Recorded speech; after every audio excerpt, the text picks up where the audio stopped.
Yung kahoy pa, magiging purple ang kulay. Sa itang lasa. Di ba?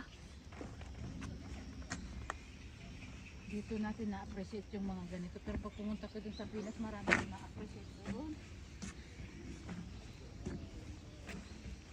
Paano? Lagi nantay sa kupang. Buro na lang kupang, nagpudyang. Hindi ako, okay na yung ganito na mag-regular ako ba? Tapos pag gusto mo mag-Nora, gawin pala na, mag-half day ka pala. Magsakay ka na lang ng Ilban, makapag-lingin ka pa doon sa Tungtang. Ay nako. Oo, magsakay ka ng bus, o sakay ka ng subway.